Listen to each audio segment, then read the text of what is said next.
On behalf of Spark Capital, I welcome you to the 4Q FY21 earnings call of Karur Vysya Bank. We have with us today the management team of KVB, represented by the MD and CEO, Mr. Ramesh Babu, President and Chief Operating Officer, Mr. Natarajan, CFO, Mr. Ramesh Murthy, Company Secretary and Compliance Officer, Mr. Srinivasa Rao. I now request Mr. Ramesh Babu to take us through the highlights of the quarter gone by, after which we will open the floor for questions. Over to you, sir. Yeah. Thank you, Abhinesh. So, good morning to the investors and analysts. At the outset, I welcome everyone to this call and thanks for your participation. We all believed in the hope during the past 1 year and continue to be hopeful despite the second wave raging across the country on account of COVID. The ingenuity of the mankind resulted in the quicker development of the vaccination by the scientists to safeguard all of us from the pandemic. The pandemic also forced us to think differently. The new normal way of life, maybe it is the work from home or virtual meetings or dealing digitally, all these things, they made us or forced everyone to do on these lines. The positive point as far as India's COVID is concerned, the affliction curve continues to trend downward. The reduction in the new cases, the positivity rate and the active cases, coupled with the recovery rate and the vaccination what all progressing, there's a lot of hope that the situation will become much better in the days to come. Due to this ongoing COVID pandemic, as a bank, we too have faced formidable challenges on the personal as well as the business front. Being an essential services, so we have continued to deliver uninterrupted services to our customers while taking all necessary precautions to safeguard our staff, their families, our customers. Employees are the biggest strength of the bank.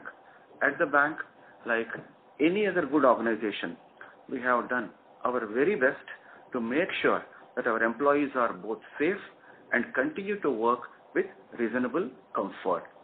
Despite our best efforts, I am sorry to share that we too have suffered casualties amongst our colleagues.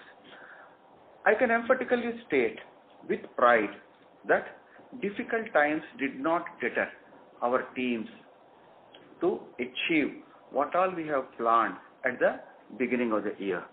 So I am happy to share that our total business at the end of March 21 stood at 1,16,098 crores, a growth of 8% as against a degrowth of 3% during the corresponding period of the previous year.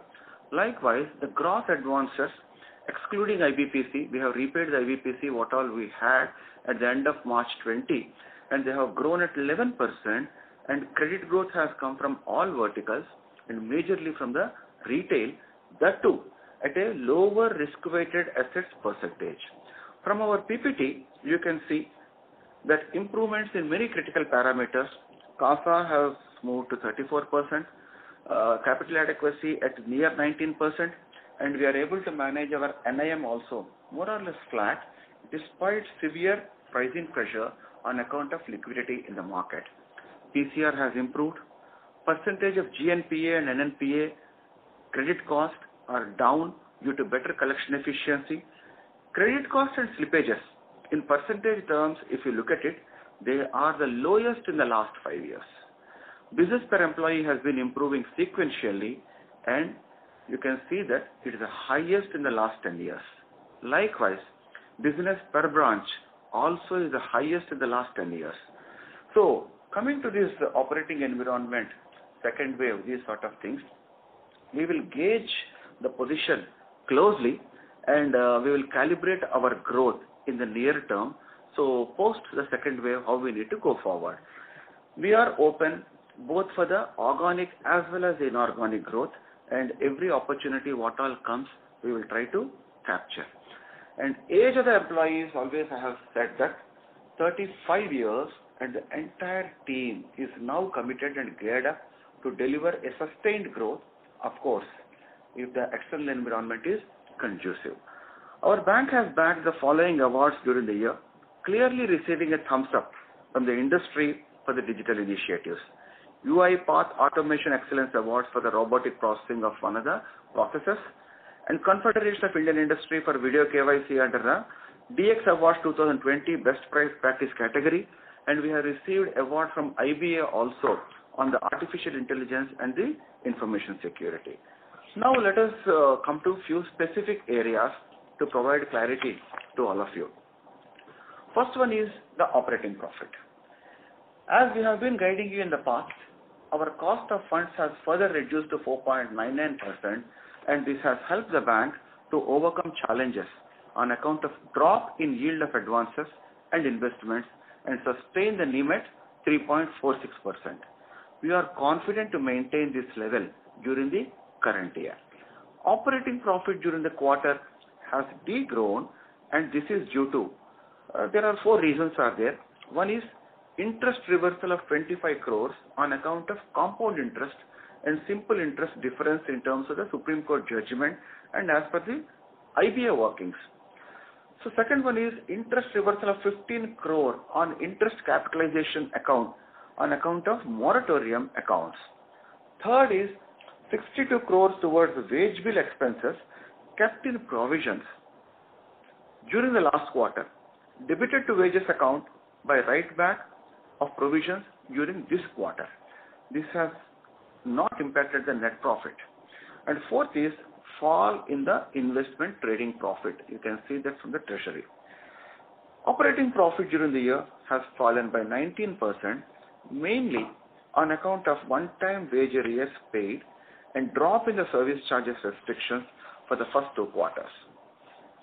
But if you can see the subsequent quarters and the March quarter also, more or less the fee income and all, they have come back to the normal. The first two quarters only we had to take a hit, not only for us because of the guidelines from government and RBI. During the current year, we are hopeful of maintaining NIM and normalized income and expenses.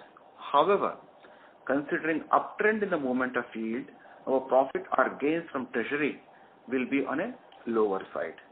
Any large recovery from the written off or fully provided accounts will support our efforts in improving operating profits this year. We are working towards this.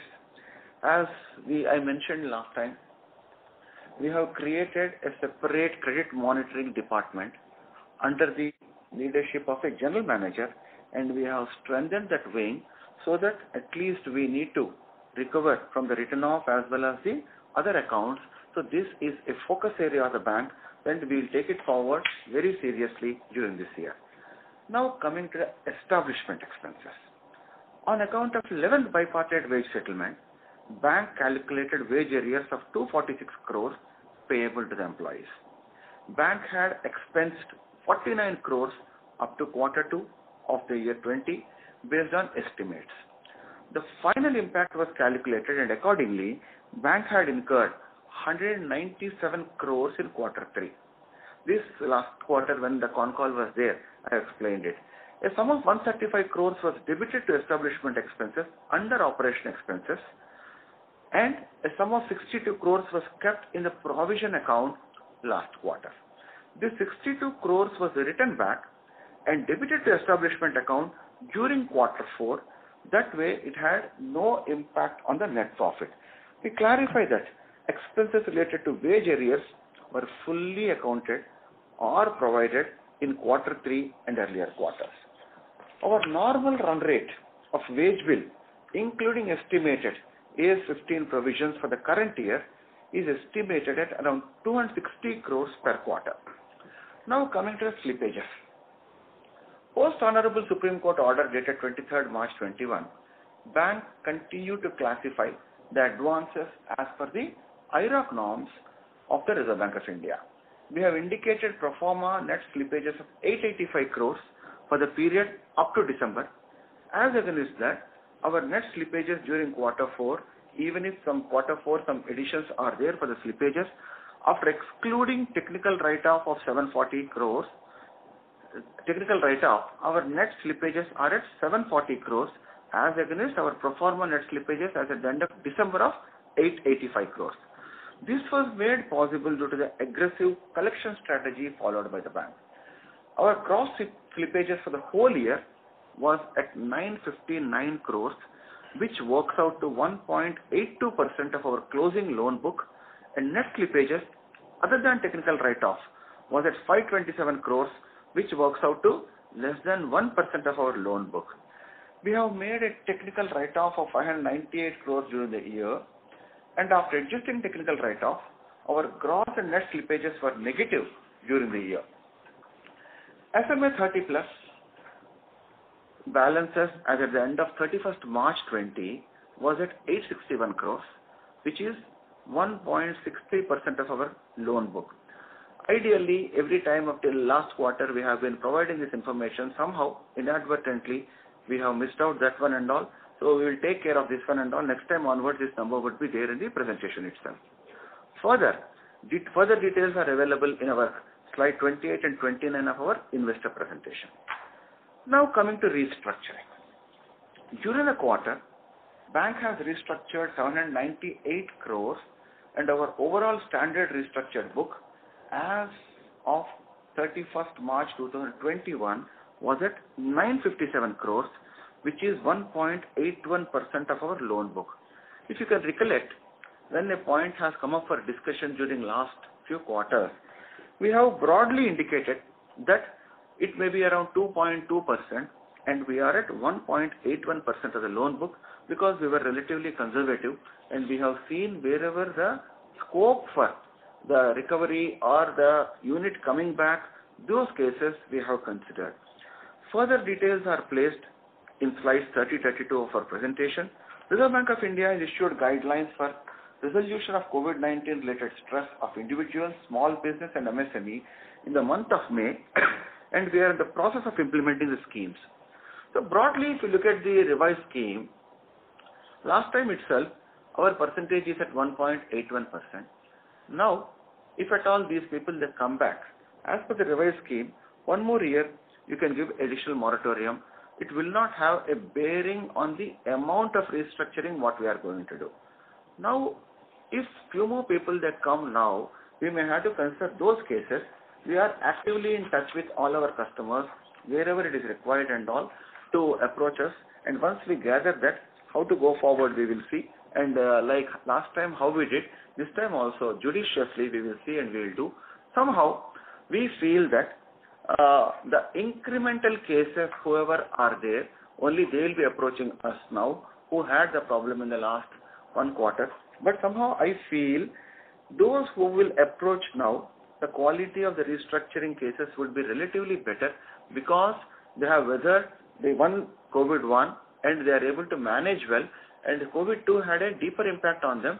That is the reason they are coming. But whatever it is, we will extend our lending hand for the restructuring whoever approaches and by taking a judicious call. Now coming to the provisions. As of 31st December 2020, bank had a provision of 301 crores towards pro forma NPA and COVID-related stress. Bank has utilized these provisions during the quarter. In addition to provisions as per IRAC norms, bank has provided a sum of 59 crores towards certain stress accounts. Investment depreciation of 48 crores is mainly on account of SRs and other debt-related instruments. Provision coverage ratio, excluding technical write-off, has improved to 57.11 as on 31st March 21, as against 55.80 as on 31st March 20. Now coming to the collection efficiency.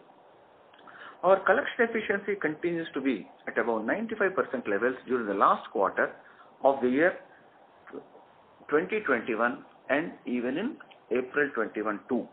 Considering the countrywide lockdown, we expect a drop in these levels during the month of May. Anticipating the challenges, we created a separate collection team to closely oversee the stressed assets, particularly SMA 0 and 1. So we felt saying that the efficiency of the collection needs to further go up.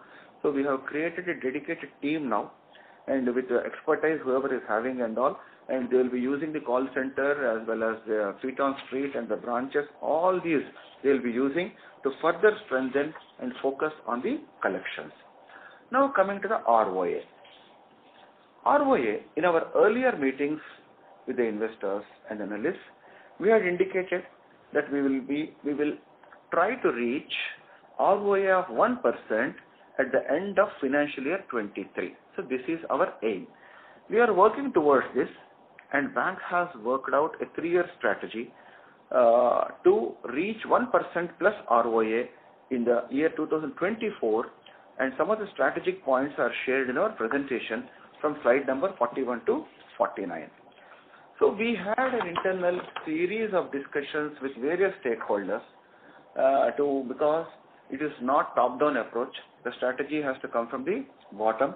So we had series of discussions. We explained them what is the reality, what we need to do. Based on that, we have brought out some sort of action plans and all. So in a nutshell, I can say that while discussing our strategy for not only the current financial year, but also the next 2 to 3 years, we are very clear that we need to fine-tune our offerings across different segments to put customer at the center of any decision, become much more digital, and grow our presence in the underpenetrated markets, given the advantage of having 54% of our branches in semi-urban and rural areas. Hence, our strategy is to deliver sustainable and consistent financial performance by providing superior services to our targeted customers. Now coming to the growth. We have been periodically briefing you on the growth strategy of the bank. As indicated, we are continuously moving towards granular portfolio by diversification of our lending, and reliance on corporate center is kept at minimum. Our retail loans and small business loans are completely on digital platform, and quality of loans underwritten on the digital platform is performing well. Performance of the digital portfolio in the face of pandemic has demonstrated the robustness of our underwriting and portfolio selection in recent years. For the time being, we have stopped unsecured loans, and we will restart after making a study on the market and collections. The digital platform is highly scalable, and we will make use of this to expand our assets. Now, our jewel loan portfolio, both agriculture and personal segment, is doing well, and we continue to focus on this during the current year, considering the opportunities available. We have kept our LTV at 75% of the personal segment to manage the price risk. Under corporate banking, we continue with our internal per borrower exposure of 125 crores while onboarding new corporate or many other existing customers. The exposures of the existing customers also has been brought down to these levels, except few certain borrower accounts and few other borrowers. Coming to the commercial segment. So, commercial is a strategic priority for us, and we bet on the strength and future of MSMEs in India. It remains one of the most profitable segments for us even today. We have created a specialized business units to oversee this business, and we continue to onboard new customers with prudent underwriting standards. Our Neo business model is progressing well as planned, and they built a loan book of around 1,400 crores at the end of 18 months period. We have plans to expand their area of operations in the current year. The precious metal department, another initiative taken by the bank, has completed their first full year of operation, and during the year, they dealt with 3 tons of gold valued at 1,361 crores, and metal loan book at the end of the year was at 310 crores. The business will scale up further during the current year. The transaction banking group handles supply chain finance. We are offering vendor finance, dealer finance, factoring programs. We are actively participating in the trust platform for financing MSME vendors. Total portfolio under this business is at 345 crores. With these diversified activities, we plan to expand our asset base, and we expect a growth of around 12% during the current year, because if you look at the first quarter, more or less the immobility, both our staff as well as the customers, so it is a deterrent to go out and book the business. So we may have to do the rest of the business most probably from the July onwards, or if at all, some sort of opening and some freedom comes in the month of June. So that's the reason we have planned this way. And with these things, I have covered all the specific points, what all are there. And I wish every one of you safety and good health. And hopefully, when we meet next time, we will have a much better situation on the pandemic. Let us pray for that, and let us all of us work hard towards making sure that we save lives and livelihoods. Thank you all. So, thank you. Back to Abhinesh, please. Thank you very much. We will now begin the question and answer session. Anyone who wishes to ask a question may press star and 1 on the touchtone telephone. If you wish to remove yourself from the question queue, you may press star and 2. Participants are requested to use handsets while asking questions. Ladies and gentlemen, we will wait for a moment while the question queue assembles.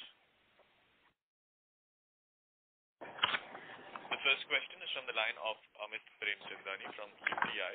Please go ahead. Opportunity. I had a question on the. Yeah, please go ahead. If you look at from a 10-year perspective, average employee cost per employee has moved from around 5 lakh to 5.25 lakh to around 14 lakhs, even after taking into account the one-offs, excluding that one-off that you said, if you have a 260 crore per quarter employee cost expense, the average employee cost is 14 lakhs. So over a 10-year period, it is almost 2.7, 2.8 times. And if you look at private sector banks, their employee cost per employee has moved from 7 lakhs on an average to 8 to 9 lakhs in this 10-year period. And if you look at PSU banks, their employee cost on an average has moved from 6 to 7 lakhs on an average to around 12 lakhs on an average. So doubled. So you are worst among the lot in terms of how you manage the employee cost. And until you kind of take a handle on this, it is very difficult to see a scenario where your ROA profile will improve sharply. So what are the steps that you are taking to control this cost? Yeah, Amit, in fact, we are aware of this one. We have seen that. As you know, we are a part. We have signed along with the IBA, and we are moving along with that. So now what we did is, in addition to the IBA, what all few of the benefits which we have given it, we have rolled them back. And progressively, we want to work on those lines. That's the first step. And second thing, if you look at it, for the last few years, so we are taking from the market directly, not on the IBA front, and directly with the CTC structure and all, we are going for that. So progressively, the existing teams, when they go on retiring, so the pension load also will come down, because fresh, whoever will be coming, they will be on the NPS, and they will be on a different wage structure than the IBA. So we are in the process of this transition now, and we are well aware of this one. Wherever we have these sort of loose ends are there, we are trying to contain that. And not only that, it's a two-way. One is on the cost, and second thing on the productivity. So that is the reason, while immediately with a magic wand you cannot bring down the cost, we are focusing on the productivity also. We have taken many measures during the last quarter by sensitizing all the teams where we are, what we need to do. And that is the reason you can find that. So as against the degrowth of last year in the advances as well as business levels, we grew by 11% despite the trying conditions during last year. So all of them are geared up. So unfortunately, because the second wave of COVID has come, otherwise the trend would have continued. So it's a two-pronged approach for us. One is to improve the productivity, and second side to reduce the cost over a period of time. That way we will balance it. We are very well aware of this issue and all. We will handle that. Yeah. Amit, in addition to that, what I would like to add here, you are right, because generally most of the operations are happening at the branches. That's why, if you remember, bank has implemented two specific projects. One is the centralization project, and another is the expenses centralization project. Both the projects are now put in place. So that is why, if you notice, our total number of employees, when you compare to the last year, something around 200 numbers has come down. So it is going to be a continuous process. And this year, we have also noted a lot of surplus people because of the centralization. Now we have just started moving all these people from the operations to sales. So both the numerator as well as the denominator, we have to expand the assets, productivity we have to improve. At the same time, the cost also should come down. You are right. We are it's a serious point, and we are very closely overseeing this point. I think in the coming quarters or the coming years, that we'll be in a position to see the good changes in this area, Mr. Amit. Thank you, sir. And of the 7,746 employees, how many are covered under IPA and how many are not covered? See, the C2C concept we just started 2 years back. You see, the 90% of our employees are still under IBA. Only during the recent recruitment, now we have completely stopped the IBA recruitment. Wherever we are recruiting for the past 2 years, so we are doing only on C2C basis. So now the 2 points we would like to share with you. One is whatever the incremental recruitment we are doing, it's only a specific job oriented, and it will be only on C2C basis, completely based on performance. And existing employees also, now we are seriously thinking how we can migrate these employees to performance-based C2C structure. Probably we're doing some steps during the current year. And some of the efficiency of the private sector banks have come from building a proper pyramid structure. What are you doing to ensure that there is a proper pyramid structure in the employee base? This bloating largely occurs because there is hardly any pyramid kind of a structure in the employee base. Yeah. So now there are 2 aspects. One is marketing and operations. Operations is concerned, our president has already told you, saying that we are trying to shift it to the back, and there all these operations, the team will not be handled by our own team. So we will be going for an outsourced team, and all that way the cost will be coming down. So likewise, if you look at it earlier, the lowest level, we used to recruit our own people, officers at the IBA cost and all. That we have.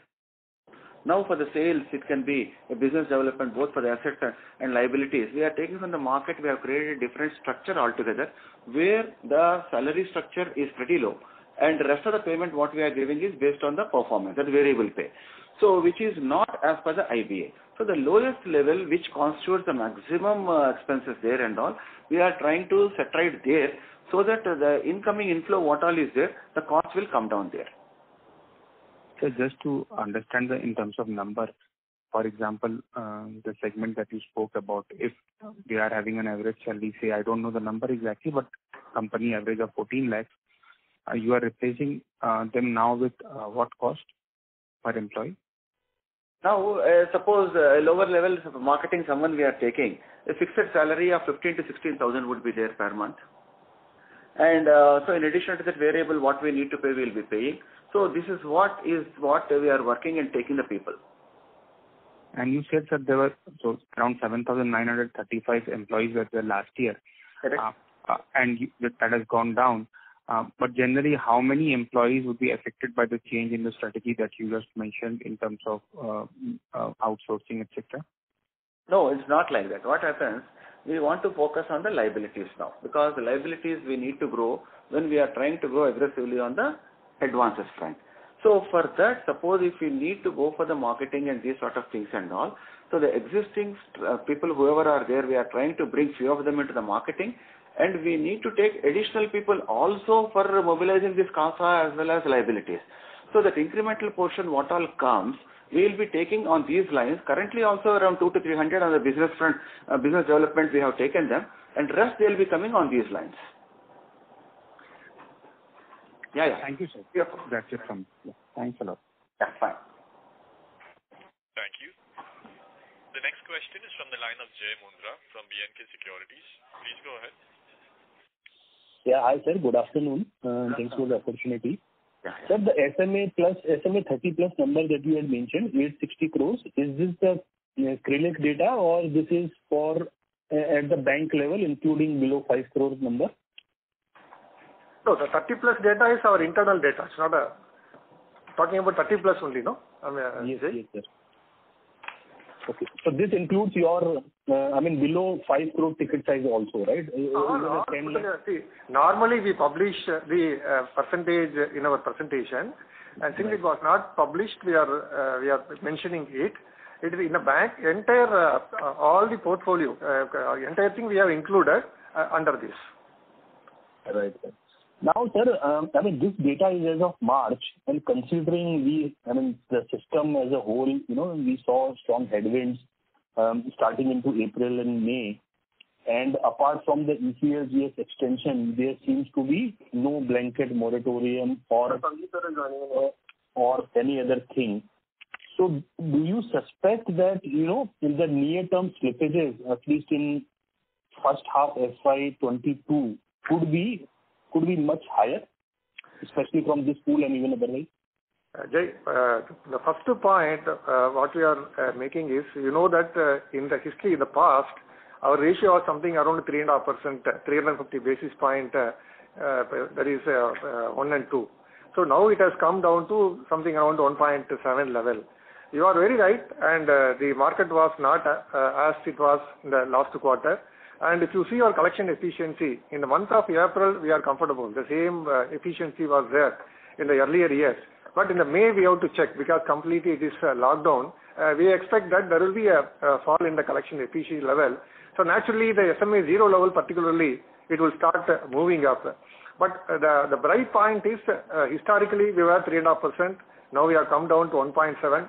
Even if some increase is there, I think we are better than the earlier times. That we have to see how it is moving. So accordingly, we have to take our collection calls. Right. Sure, sir. And if you can quantify the collection efficiency, sir, for April at least, in how much? April, we are 95 plus. So already we have given. So the last quarter, all the 3 months, it was 95, well above 95. And April also, we are able to maintain the above 95. Only May, probably today, and we'll just check how it is behaving. Sure, sir. And the second question is on your commercial/MSME slippages, right? So while the numbers are very much contained, right, in a way, in a pandemic year, the full year, the 4Q is more or less equal to full year. So the full year commercial slippages are around 485 odd crores. If you can provide some insights, sir, why did these accounts slipped? Did they not got ECLGS? Did they, any sector, anything which actually impacted them and not the rest of the portfolio in the commercial? Because the stress, it looks like, was a very widespread. No, you have to see this way. What happened? It is a combination of two factors. One is who were actually in the month of March of 2020, February, March, they are on the brink. Right. So naturally, because of the moratorium, they were maintaining this standstill clause. So those things will have to come, because at March also we had this issue and all.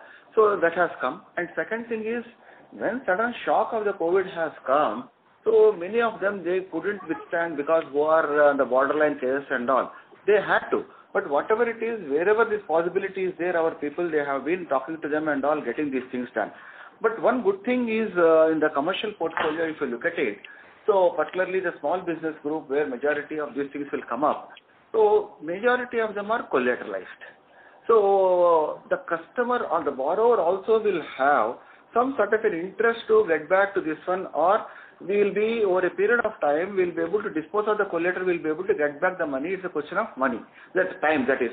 So that way the two combinations are there. One is the previous year's carryover will be there, and second thing is the COVID effect, what all is there, together they have come. So coming to restructuring, as I was mentioning, we were very selective as far as restructuring. There are many requests, we have rejected many of the cases also. And wherever we found saying that this account is going to be back to normalcy, those cases we have done, unlike asking everyone and handling that one. So this also has created. Right. So you're saying that most of the SME slippages have actually come from the delinquent borrower as of before COVID, right? And hence... I cannot say that. No, I cannot quantify the number. It's a combination of these two. What I say, because they were there as a borderline cases earlier also, so then naturally, as it is, they are weak. When the COVID hit has come, they couldn't sustain that. So straight away there was a issue. So that these are the cases, actually there is a sudden fall. In addition to that, progressively who couldn't withstand those things, these two have added. Right. But Jay, if you notice, the last quarter, For commercial, you are talking about, we have indicated 475 crores pro forma slippage. Correct. And if you see the current quarter, there is not much change. 485 minus 81, something around 400 crores. So these are the accounts. As you rightly told, these are all accounts already. They were probably before COVID also they were suffering, and because of this, the environment, the position is deteriorated. So there is not much change in the as far as the commercial is concerned. Right. No, I am saying the performance is very good, sir. I mean, despite the pandemic year slippages, if my number is right, even the last year, your commercial book also saw similar slippages. So YOY 485 is more or less comparable with the previous year full year slippages. Correct. So, right, so it is not a meaningful delta anyway. I was just wanted to understand if there is any sector or if you have noticed any underlying theme within the people who have slipped. Yeah, so that was the question. But yeah, so, and the third and last question, sir, is on retail side, if you have a broadcast number, how much of your retail home loan borrower would be, salaried / self-employed / let us say government employee, etc. Anything on the retail side, sir? How much is the broad level? How much is salaried and non-salaried side? Jay, if you notice, we have started the retail lending only a couple of years back. So the immediate marketing strategy is to encash our existing customer support. Generally, in our bank profile, if you see our existing customer profile, the salaried and self-employed percentage is higher than, the self-employed percent is higher than the salaries. So accordingly, I can say at least 70% of our the home loan portfolio is from the business and the self-employed people, and remaining 30% from the salary group. But Jay, if I suggest, you see, as I was telling earlier, so these are the cases which are backed by a collateral in the question of time. So you may not be able to, because the position is not conducive. Even if you go to the market, you may not be able to dispose of. Once maybe after 6 months or so, you will be able to dispose of, you will be able to get back the money. It's a question of only time. It can be self-employed, it can be private sector employee or public sector employee, anyone, whoever is there. So it's a question of time only. No, but only the point here is these are all existing customers. We have an established relationship and maybe 5 years, 6 years like that. So that's why the customers are known to us. The slippages in this side will be lower when compared to the new to bank customers. Right, sir. So thank you, sir. I have a few questions, but I will come back in the queue. Thank you. Thank you. The next question is from the line of Vikas Sharda from NT Asset. Please go ahead. Yeah, hi, good afternoon. Hi, good afternoon. One question on employee cost, even after taking 62 crore as one-off in this quarter for employee cost, it still comes out around 290 crore, which is higher than the previous few quarters run rate and your guidance of 260 crore for next year per quarter. So could you explain, what were the reasons for that? You are right. See, the only point here is this is the AIS 15 provisions. It varies depending upon the yield and other the discount factor. So that is the difference amount. But that's why we have given guidance in the coming quarters. What would be our normalized establishment expenditure? All right. And secondly, the ROA guidance, if I'm not correct, you mentioned for FY23 or 24 for crossing 1%? At 23, we are aiming for 1%, but at that time, we were not expecting such a severe second wave. But even then, we will put in all our efforts to reach 1% by 23. From 24 onwards, 1 plus on a sustained basis, we want to go forward. That's what our strategy, and we are internally working on those lines. Okay, thank you. Thank you. Thank you. The next question is from the line of Anand Dama from Emkay Global. Please go ahead. Yeah, thank you for the opportunity, sir. My question is also related to the ROA. You said that you have an aspiration of a 1% ROA by FY23 and more than 1% by FY24. Okay. can you please run down to in terms of how the margins will look like, how the fee income will pan out, how your cost to assets will look like, and maybe your operating profits, so that you will have a sustained 1% kind of an ROA going forward? I'll tell you one thing. So last month itself, we have conducted our detailed strategy meeting and all. So we have prepared our blueprint. Here and there, some sort of loose ends are there. We need to fix that. So once we fix that, we'll internally discuss with our team and all. Then we'll have an absolute clarity. Okay, so basically the 1% ROA target and all is still fluid. Yeah, because you understand one thing. So we would have planned many things in the month of December, but we never estimated the impact of COVID. The second wave will be like this and all these things. So now at the end of June, once some sort of normalcy restores, we will be knowing what's happening and all. So which particular head or parameter is going to take a hit and how we need to compensate, where these things we need to work out. Then we'll have some more clarity rather than talking about that now. Yeah, but that would largely impact your FY22 numbers, right? Why would it really impact the FY23 numbers? Yeah. So, okay. Anand, if you specific to your question, there are multiple, 3 or 4 metrics. As far as the NIM is concerned, we have already indicated we are confident and comfortable in maintaining or at least improving this the yield. NIM. So why I'm saying improving is, if you see our yield on investments, it is one of the lowest because of the interest rates are bottomed out. Consciously, we kept our this duration very low, and whatever the investments we are doing only in the treasury bills and the short duration securities. So all these things it is going to be the repriced now. So now we are instead of treasury bills, we are going for higher yielding securities. There definitely there will be some improvement in the income on investments. In addition to that, in the difficult, we are able to manage the spread. And if you notice our cost of deposit, if you notice the last, that is March of last year, still it is lower than the entire full year. So there will be some benefit will be there. Only thing is the competition, how are we going to, the yield and advances going to impact, that we have to check. And second point is with regard to the fee income, we are by and large we are comfortable with the existing customer. Definitely there will be some improvement. Only thing is the question mark is what is the treasury gain. So treasury gain at this moment we are not able to predict. So it depends upon the interest rate movement. Coming to the expenditure, already we have worked out the establishment, and other expenditure also bank has taken lot of initiative in reducing this expenditure. If you notice last year also it's almost flat. So this year also we are planning for the same flat type of expenditure planning. We are doing it. So only the silver line is we have a huge 6,400 crores the non-performing assets, which last year many things were materialized, but we are not able to complete the process because of the SARFAESI was not there, NCLT was not functioning. So couple of accounts, definitely it is going to.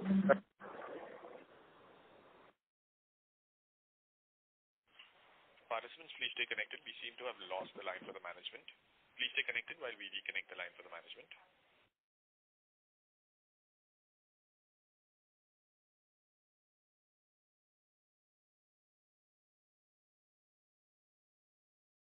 We have the line for the management reconnected. Over to you, sir. Sorry, Anand, the line got disconnected.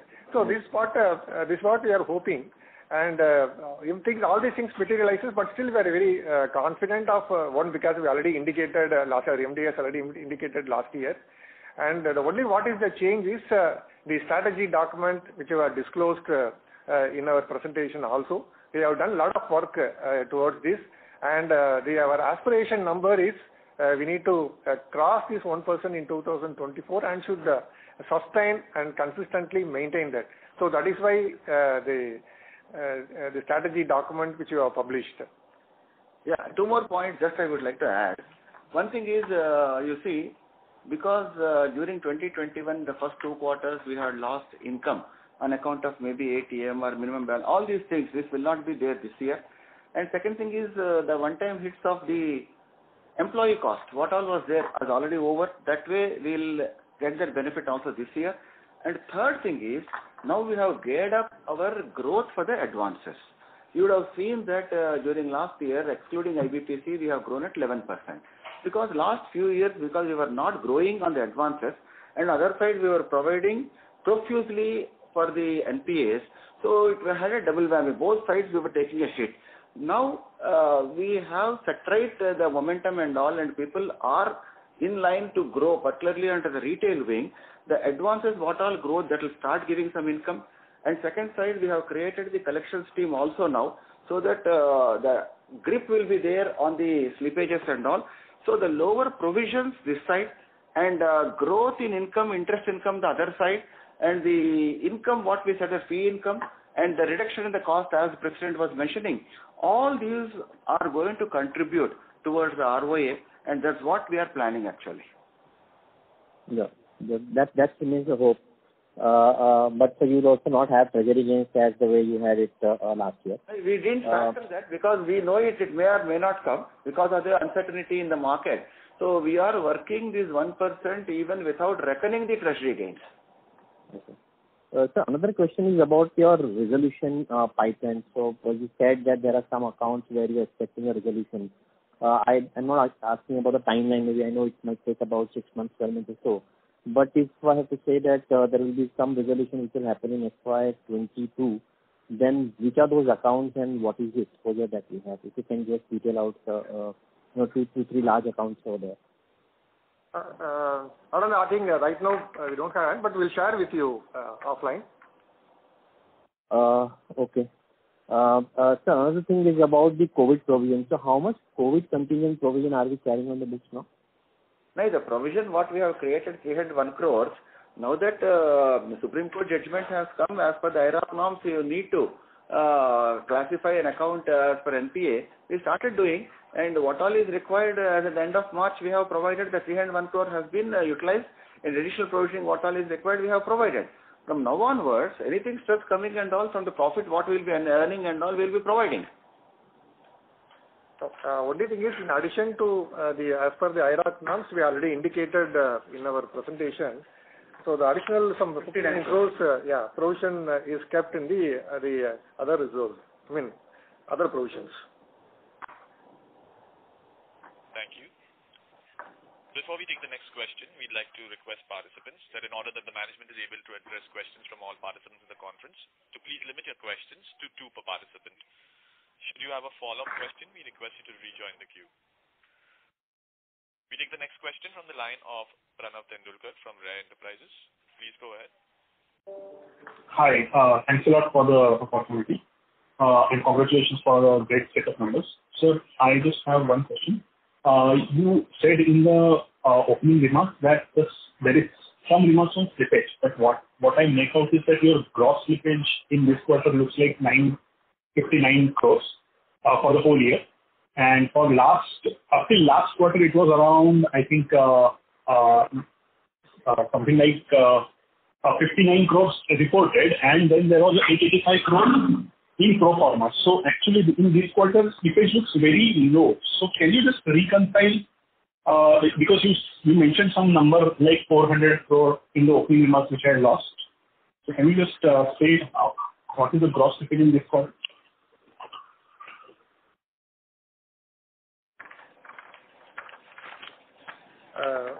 No, Pranav, see, in our MD's the guidance. So what we are trying to mention is there are 2 points we are told. One is about the quarter, and another is the whole year. So the whole year, what we said is that 959 crores was the gross slippages, which we already indicated in the presentation. Right. So what we are trying to say is out of this 959. What is the net slippages we have reduced our reductions. You cannot compare the quarter-wise because the same quarter some accounts would have recovered also. So you cannot compare the quarter with this. We have to see the overall year. Okay. So which is 959, that's it. That's right. That is better to consider that one. Gross slippage is 959 only. Right. Sir, also there was a bank in which tier 2 bonds we had invested. So that write-off is over? Yeah. I think Yes. over, right? Last quarter. Yeah. Right. Perfect. Thank you. Thank you. Thank you. The next question is from the line of Sivakumar K. from Unify Capital. Please go ahead. Yeah, thank you for the opportunity. Sir, my first question is with regards to the tax rate. This quarter, we see the tax rate at almost 42%. What is the sustainable tax rate that we should assume for from FY22 onwards? Yeah, tax rate is slightly higher because last year we had some one-time benefits on DTA. I'll just explain. If you look at So the DTA benefit sort of skewed the tax rates if you compare Y on Y. But going ahead, if our provisions are down, then the tax rates will be, 25 plus something. Okay, so the normal tax rates, right? Yeah, it's all dependent on the provisions which you are going to do, because that is the only major item of benefit which banks derives, from taxation point of view. 25 only. Right, right. Sir, and with regards to your provision coverage ratio, what is the number you will work towards from the current 57%? Would you strive to get to something like 65-70%, or are you comfortable at a slightly lower number? Mr. Shivkumar, actually, the PCR is basically, if you work out, it's based on the LGD. So when you compare our LGD, still we have a very comfortable the PCR. And what we are internally thinking is at least 60% should be the ideal number. That is what we have been working on it. Okay. Sir, if that is the case, and given the various positive attributes that you are expecting in FY22, wouldn't we be crossing an ROA of 1% in FY22 itself, assuming that the provisions are along the same lines and things move in the right direction as far as NII is concerned? Shivkumar, what I suggest, had an opportunity be given the 21 itself, I thought of doing 1%. But the question is, now everything is uncertain now till such time this June, the second wave is completed, because everyone is immobile now. So how it pans out, no one knows. So that's why instead of thinking of ROI of 1%, now let it be over. Then from our side, we are on the job. We will not wait 23, 22, what all is there and all. Every day we will work towards that only. All the levers, whoever are there, which are going to touch the ROA, we are focusing on each of the lever, and we have created owners also for the levers and all, and we will work on that to see how we need to reach that number. Right, sir. Sir, one last query on the recoveries part of the business. What are you aiming at for FY22 in terms of recoveries from GNPS? It will be currently too difficult to say, because when we are going for the auctions, so hardly we are able to dispose of initially in the first round around 5%. People of late stopped coming also for the auctions. Now again you got to revise this thing, you reduce the price, another 2 to 3% will go, because the question is outside the environment is weak, people are conserving the cash. So till such time some clarity comes, the security what all you have, we will be able to dispose of it. It's not an issue, it's a question of time. So now we will not be able to give any guidance that 3 months or 6 months, 9 months and all. So though there are many cases where in advanced stage also is there, bigger cases as well as the smaller cases where security is there. So it depends on the environment where our ability to dispose of. Otherwise, absolutely we are on the job. We have created a separate structure to focus on this. All these things from our side we are ready. Thank you. The next question is from the line of Prashant Poddar from ADIA. Please go ahead. Yeah, hi everyone. So this recovery, I have 2-3 quick questions. This recovery from written off accounts of 30 crores, this is all the recoveries that we have, or these are cash recoveries, and then there are other recoveries as well? Because if I remember right, you have a large gross. There is a cash recovery, straight cash recovery. There is no other OSR. So my question is, you have a 5,700 crores block, of which 57%, this is an old number, I don't know what is that number right now, the written off block, of which 75% is corporate. What I'm trying to understand is, of that we recovered only 30 crores in financial year 21 and only 9 crores in financial year 20. Is that the right number I'm seeing? What is the 1700 technical write-off? It's actually the amount of cash recovery in technically written off account which we took it to P&L. There could be other recoveries which should have resulted in write back of provisions or principal reduction. Okay, and could you share that number for financial year 21? 21 was, last year it was 9 crores.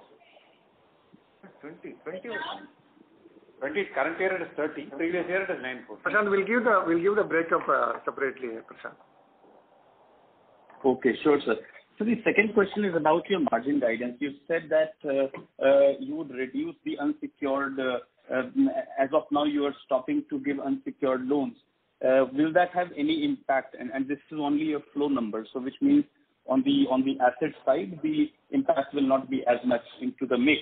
But what gives you the confidence of net interest margin being maintained at 3.46%? And if you could also help us understand how does the bank see the impact as interest rate goes up? I mean, is it net positive or is it net negative for you, for your margins? Yeah. There are two components, Prashant. One thing is, so it's not the question of now stopping. When the COVID started, at that time itself, we were skeptical and all this unsecured, we have stopped more or less last year, April, May itself. So that is the reason you can find that overall unsecured is for the portfolio is around 1%, which comes to around 520 crores, something like that. So this year, actually, we didn't get any incremental benefit on account of unsecured. That is the first thing. Okay. Second thing, if you look at it, we have shifted our focus on the commercial. Commercial, if you look at it, the fresh, particularly the small business group, what we call 2 crores, 5 crores, these sort of cases, even under the digital when we are booking, if you look at the stress levels and all, the stress is relatively much low, even if stress is coming for the pre-digital. The yields on account of this is 10.5 plus. Even today, last year, what we have booked, the incremental for the commercial is 10.5. So, which is backed by 130% or 160% of the collateral. So, this is a kicker for us. If the normalcy restores, we have to focus on this particular segment and we have to get that. And when we get the confidence and all, the unsecured portion will also start going up. But in the normal course also, unsecured personal loans is not a great kicker for us because our portfolio of 53,000 crores, it is only 500 crores. Yeah, anything you want to add? Yeah, that's what. Yeah. Okay. So one last question from my side, question, comment, whatever. I think enough participants have pointed this out.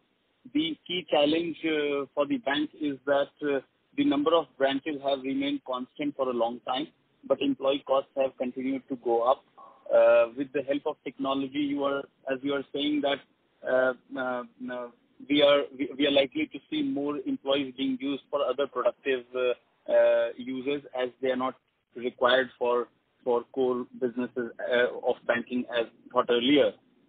Could you help us understand from the finance side, what are the, I mean, how do you look at this employee cost block of about 260 crores a quarter? How will that move over next few years? Because this is the single biggest disadvantage of old private sector banks and public sector banks versus private sector banks, I would say. Yeah, there are 2 points here. One is as far as the existing employees are concerned, as you rightly indicated, they are down by IBA, particularly the AS15, the pension and other gratuity provisions, its cost is continuously going up. So particularly during the last 2 years, because of the drop in the discount rates, it has drastically gone up. And second point is as regard to we have to improve the productivity level. So we have only limited role in managing the cost on these employees. Whatever, for example, 200 number of employees have retired or resigned during the last year, we have not filled it. So we know that there is a surplus people are available because of the centralization and other projects. So we have make use of it. In the beginning of the year, so when we do the annual transfer, we found that another 200 employees are surplus in the branches. So we have moved the entire 200 employees for the sales side. So now once our operations and other projects are settled, we'll be in a position to reduce the number of people working at the branches for operation. We can move towards the sales. So once it started happening, definitely we will be online with the other banks, whatever you are mentioning it. You know that we are all branch oriented people. The transactions are very in the branches. That is why we have taken this project. But you will be seeing the changes. This transformation, it's not possible in a very short period of time. It requires some time, but we are doing it. So that's what we are trying to say, that in the coming quarters, you will see the productivity level as well as the cost. So quick question on the employee cost block. I'm saying you would have a clear clarity on how many people are retiring, etc. So how do you see this employee cost block of 260 crores? If you have to forecast 2 to 3 years from now, will this number remain largely constant because there will be some retirals, some inflation, etc., and therefore they will match out each other? Do you think this number can stay at that? Yeah, see, numbers may stay because the focus what we are doing is at the branch level, the operation level, we are reducing the number of employees. At the same time, for example, NEO. So once the business expands, we need to recruit more people. We are trying to enlarge the operations in different states. So you need to recruit people. For the precious metal, we just started. Now when we are expanding, we require a specialized team. For that, we cannot stop the recruitment. What we are trying to say is, the people required for the routine operation will come down substantially. So that other things, whatever we are recruiting, these are all performance based. So there will be the visible result on account of this recruitment. So over a period of time, you will see the people required for operation will come down. Whatever people we are adding will directly contribute for the sales. So that is the metrics we are working on it. Thank you, sir. Thank you very much. That's all from my side. Thank you. The next question is from the line of Mahesh MB from Kotak Securities. Please go ahead. Sir, one question. In slide number 28, the deletions of 520 crores that you have shown on the corporate side, can you just kind of give us some color as to what happened there? Deletions on the corporate 520 crores deletion. This is a rate of also is there. So this is Mahesh, this mostly from the technically written off cases. There are recoveries. But by and large, you can say some 80% is from the write-off cases. 80%, sorry? Out of these 80, write-off, right? Yeah, technical write-off because of the age of the account, and it's fully provided, so we have technically written off. So there was no resolution yet. It was just essentially written off. Not much. Very small corporate recoveries were there, but large accounts, no. Because last year also, if you see, Mahesh, in fact, I am MD speaking. So last year also, if you see, many of the courts, they were not working. Even the NCLT also, lot was nothing much was moving and all. So that way now the things may move now because many of them are more or less on the brink. So taking it forward, so we are pushing these cases also.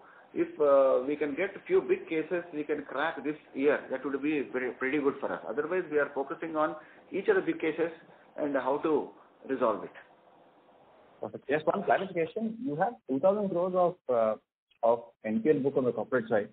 And in addition to the question Anand asked earlier and Prashant, what is the chances that you'll see some good recoveries in FY22?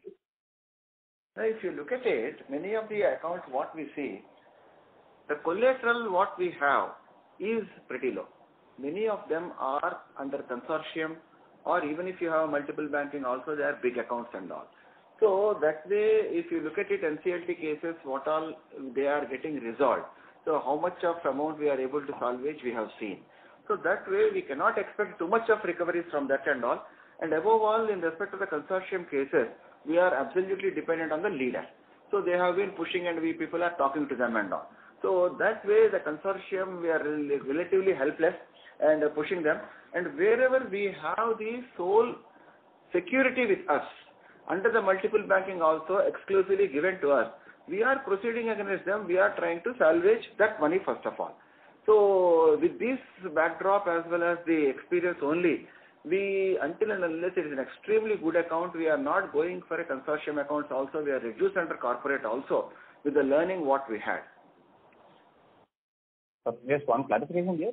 This 2,100 crores of gross NPAs on the corporate side, what would be the provision sitting against it if you have it readily? We will get you separately because readily I don't have it with me. So I'll ask my people to pass it on to you. No issue, sir. Done. Thanks a lot. Thanks. Thank you. The next question is from the line of Renish Hareshbhai Buva from ICICI Securities. Please go ahead. No, sir. My questions have been answered. Yeah. Thanks. Thank you. Hi, Renish. How are you? I'm good, sir. How are you, sir? Good. Fine. Thank you. Yeah. Thank you. We'll move to the next question. The next question is from Nikhil Vishna from IDBI. Please go ahead. Yeah, I had just one question. What is our capital raising plan for this year or next year? Now, if you look at our risk-weighted percentage has come down to 53%, and our capital adequacy ratio is also around 18.98, that's 0.02 short of 19. So if we do not require capital at this stage, even the stress test also last time what we have done for the COVID-1. So with that also the worst case scenario, 4 levels we have seen. The worst scenario also, we will be able to meet the RBI stipulation and we are above the RBI stipulation by 1%. So if suppose if under these circumstances if we raise the capital, we will be putting the capital for an inefficient use. So it may not be required, but we are gauging continuously. As and when any warranted these sort of requirements is there, we will go for that. But currently nothing on the cards. Okay. And are we expecting more restructuring account? Restructuring, as I told earlier, initially when the scheme has come, we were a bit skeptical. We were thinking of around 2.2%, and there will be enough flow of restructuring proposals will be there. But internally we took a call saying that instead of entertaining every account which comes for the restructuring, we need to see the intrinsic worth of the account actually, where they will be able to come back onto their feet or not. And we try to support only those cases where just to postpone the case and to put it under the carpet, we took a conscious call not to do that. So that is the reason if you can see that our restructuring percentage has come down to 1.8. And if you see this 1.8 includes up to March 20 pre-COVID what all restructuring was there. If you take during last year period, it is much lower than that. So that way if you look at it, those who have already gone for restructuring, so they will not come for the restructuring even if they come. They'll at the most ask for a moratorium extension of another 1 year because it has become 4 years, it has become 5 years now. That you will give it, that's not going to impact the amount of restructuring. But whereas those who are going to come for fresh for the restructuring incremental, so that already we have in touch with our all the borrowers. Wherever this requirement is there, like how last time we have considered, we will judiciously see and we will evaluate the position. But in the initial address what I was mentioning, the quality of the people, those who are going to approach this time would be relatively better because the first wave what all is there, they didn't approach even for the restructuring, they are able to manage on their own. So that way they have an intrinsic worth as far as their standing is concerned. So if really they come forward and all, we'll be able to do. So that way we don't expect a huge flow of restructuring under this May 5th circular. And if at all something comes, we'll handle it. It should not be an issue. Anything on that? Okay. Any quantum you can say, are we expecting that much? No, quantum we will not be able to see because on a portfolio of 53,000 crores, our restructuring portfolio is around 900 crores, which you have seen that way. And if those what all have been exhausted, the weak links which are there, those have been exhausted, now a set of people will come. It may be quite marginal, it is not that much material, that's what we feel. Okay, thank you. Yeah. Thank you. The next question is from the line of Sri Shankar from InCred. Please go ahead. Hi. So I have 2 questions. The first one is a continuation to what Mahesh asked about your corporate NPAs. What is the kind of LGDs that you have been seeing in the corporate levels? You still have around 3.5% of plus NNPA, which is outstanding. So what is and your biggest problem is the corporate side. So what is the level of LGD that you are expecting there? That's the first thing. Second, to a large number of questions on the ROA fund, you also mentioned about the various strategies. My simple question is, what are we doing to improve our underwriting to that extent? Yeah, I'll respond. If you look at the corporate, up to last year, the major pain was coming from corporate and major provisions were also going for that. And this year, if you look at it, even during the pandemic year also, the overall numbers, if you look at it, the corporate numbers, the quarter four is the main quarter where more or less every addition has come because the rest of the 3 quarters standstill clause was there. So you are able to see 209 crores addition there. And later, if you look at rest of the pipeline, which is weak also, so there are few accounts here and there will be there. When it's a commercial organization, naturally some accounts will be there. But the big tickets which we were having earlier, those sort of incidents have come down drastically. So now COVID, these impacts we need to see. So what all is there which are in a manageable position from the normal earnings what we get. Unlike early system of chunky accounts, lumpy, these sort of things, they may not be there. That is what the indication as far as the SMA book if you look at it. Now coming to the ROA. What did he... Underwriting. Underwriting is concerned. In the inaugural remarks itself I told clearly saying that the digital, what the measures, what we have taken, so it is really supporting us, particularly under the retail as well as the commercial. So we always gauge our book based on pre-digital and post-digital. So whenever our risk management department also works on that, what is the stress level under the pre-digital and post-digital? Clearly, we are able to see what all has passed through the digital, the stress level is absolutely minimal and it is comparable, much comparable with the market and the best banks, whoever they are there.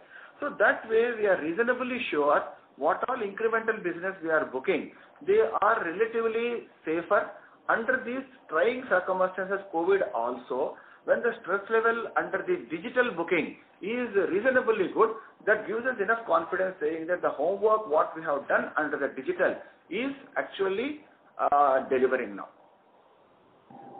So that is the whole point that I am trying to drive at. You mentioned that the digital way your lending has actually been better in terms of quality of the asset. So and somewhere I heard that you mentioned that in the corporate side you are limiting yourself to maximum 125 crore exposure. Correct? Yes, you are right. Okay. Right. So now the whole issue to this is what has been our LGD in corporate? Because at the end of the day, your provisioning to a great extent, though the RBI norms and everything is there, it's your decision to the extent of what is the LGD that you are normally seeing in these kind of accounts when you actually start doing provisioning. So if I look at your entire portfolio of 52,000 crores also, the significant amount of it is actually for the corporate book. And if you say that in the corporate book we are not actually going to get any much of a recovery, then their provisioning also will remain high, LGD also will remain high. That's what I was trying to understand. On the other side, you also mentioned that on the commercial side, etc., your yields are 10.5 flat, you have better real estate there, and we don't see much of the slippages out there, so you don't have much of an issue. So we can all help you to go to that ROA target of 1++, provided you don't have much slippages in those accounts. So what is the LGDs that we are talking about in your corporate book that you are not answered, sir? Yeah. See, I will add with MD. First of all, as far as the underwriting is concerned, today all our retail loans and small business banking, which we call up to 200 lakhs, so it's completely the BRE-based digital platform we have created. It is working well, and the delinquency is a very, very negligible numbers. What you are telling is right. So with regard to the corporate account, whatever we are talking about, these are all legacy accounts. So whatever accounts we have onboarded during the recent years, we have not come across any delinquency. We are very careful. Our underwriting standards are stringent, and we have also reduced our threshold limit and all. So if you see, if you talk in terms of LGD, so the LGD is basically we are talking about the legacy accounts, corporate accounts. You are very right that the LGD will be very high, for example 50 or 60%. But what we are trying to say is whatever accounts you have onboarded, So it's all working fine, number one. And number two, with regard to the existing portfolio of whatever the 2,114 crores, I think roughly more than 70% is already provided, number one. And in addition to that, we have to bifurcate this portfolio into two. One is the consortium accounts where we don't have much to say. These are all, the duration also almost 4 or 5 years. So we have to wait for something to change, whether it's a bad bank or something, we have to wait. And as far as the sole bankers are concerned, we have certain large accounts where there are sole banker or multiple banker and specific securities are available. We have the fair chance of recovering this money, but only thing is there are different stages. Something in NCLT, something in SARFAESI, different stages are there. So still, since all these accounts are minimum or 4 or 5 years duration, we expect some sort of recovery will start from this year, because last year also there are many accounts in the final stage, and because of the operational and other the environmental issues, we are not able to take it forward. So this year all these things will start materializing, and when we are working out the ROE, we are also hoping on it. For example, we have almost 6,300 crores including technical write-off portfolio. So where we are expecting a substantial recovery during this year. In fact, when we are putting the budgets for this team also, we are very cautiously we have given the targets. We have created a separate team for that, and in addition to that, for collections we have separated team. So the entire focus on the bank is how to encash this 6,300 crores, how much is possible this year. This is our important agenda for the bank. Thank you very much. I'll take it if anything is there offline. Thank you. Thank you very much. That was the last question in queue.